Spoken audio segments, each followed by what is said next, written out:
If you've ever watched a mouse steer a steamboat, a princess sing to woodland animals, or a parade roll down a street that doesn't exist anywhere on a map, you've already met Walt Disney. But Walt's real journey isn't about castles, fireworks, or even cartoons. It's about a kid who kept getting told no, and somehow turned that word into fuel. Today, we're walking through the true human life of Walt Disney.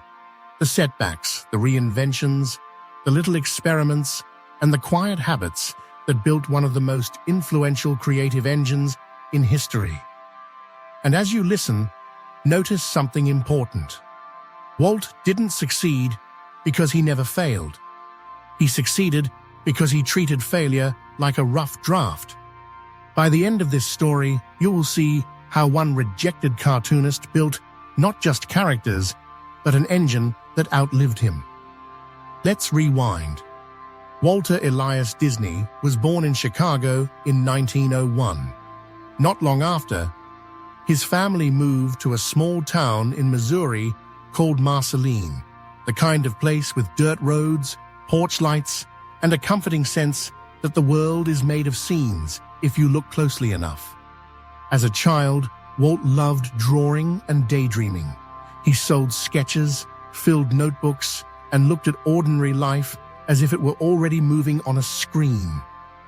Years later, when he designed Main Street, USA, he often spoke about that small-town feeling, not as a perfect history lesson, but as a memory you could step into. Eventually, imagination met reality.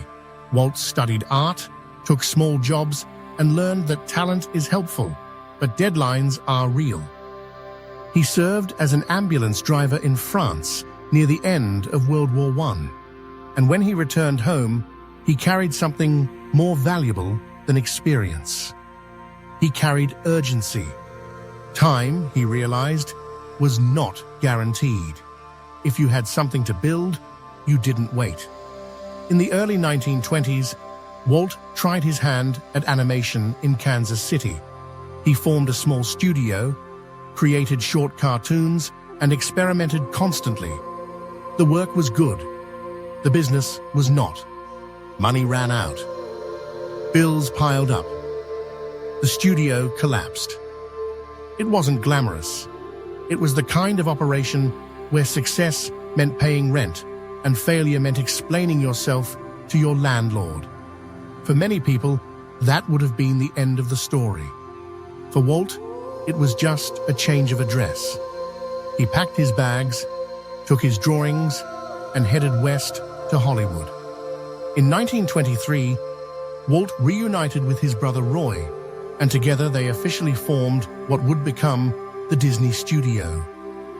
The early days were scrappy and uncertain. No grand headquarters. No safety net. Their first success came through the Alice comedies, a clever blend of live action and animation.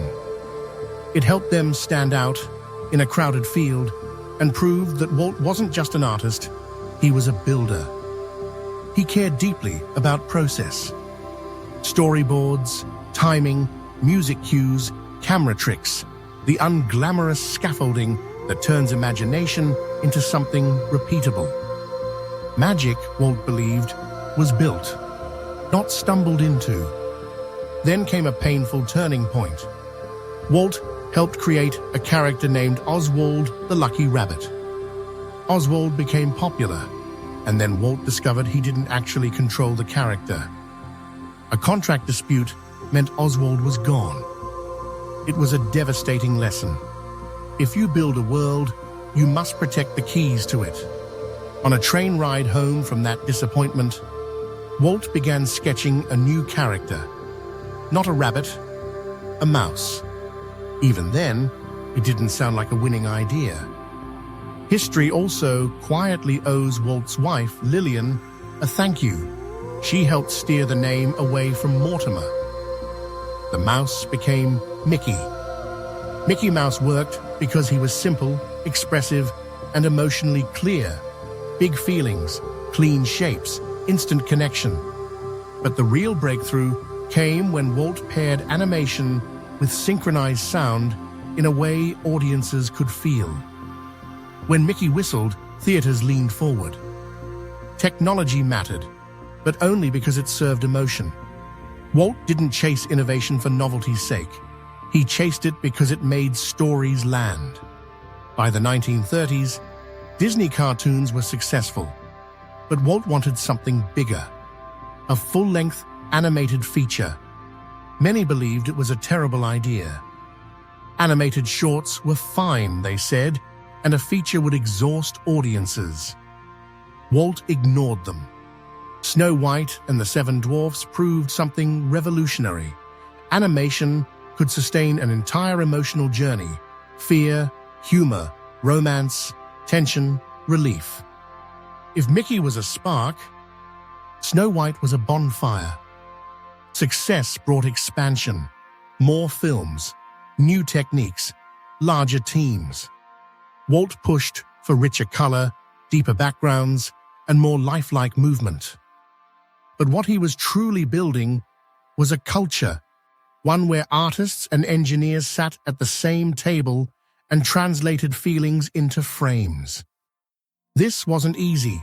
Walt was exacting, demanding, relentlessly focused on quality.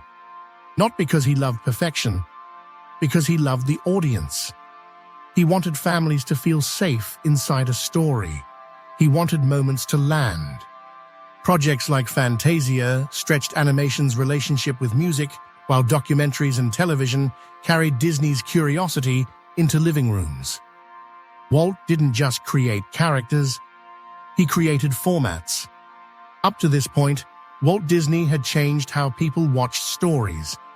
What he wanted next was to change where they stood while experiencing them. The idea was bold: a permanent park where guests could step into themed worlds, ride through stories, and feel like the day itself was designed. Disneyland's opening day was famously chaotic. Heat, crowds, unfinished details, but the vision underneath was unmistakable. This wasn't a fair. It was narrative architecture.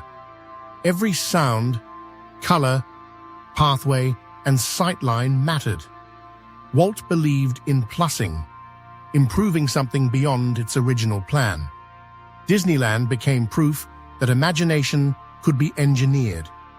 In the 1960s, Walt looked east. He envisioned an even larger project in Florida, including a concept called EPCOT, the Experimental Prototype Community of Tomorrow. In Walt's mind, EPCOT wasn't just entertainment. It was a living testbed for innovation, transportation, urban planning, and new ideas explored in public. Even though the project evolved after his death, the ambition reveals something essential.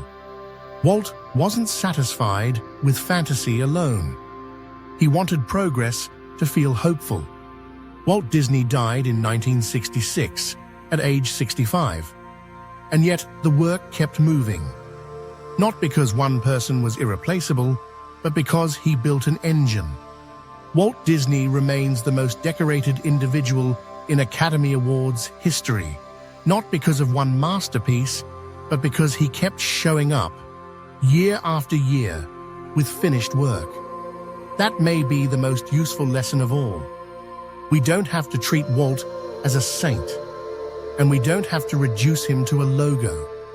We can see him as what he truly was, a human being who took big risks, learned hard lessons, and returned again and again to the drawing board. Most of us aren't trying to build studios or theme parks. We're trying to build lives that feel meaningful. We're trying to create something, a skill, a project, a dream, and wondering whether our setbacks mean we should stop. Walt's story suggests something else. Setbacks aren't proof you're wrong. They're proof you're early and still learning how to build. The first studio failed. A beloved character was lost. Ideas were mocked. Openings went sideways. And still, the work continued. So perhaps there's something many of us keep setting aside. Not because it lacks value, but because it feels too risky, too ambitious, or too impractical.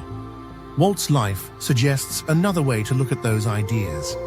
Not as guarantees, but as drafts worth making real. Because the magic was never the castle. It was his decision to keep building, again and again, until the work became something larger than the moment that created it. From a pencil sketch to a world that still moves, the story continues. You're always welcome here. And remember, it's Illumentary, my dear viewer.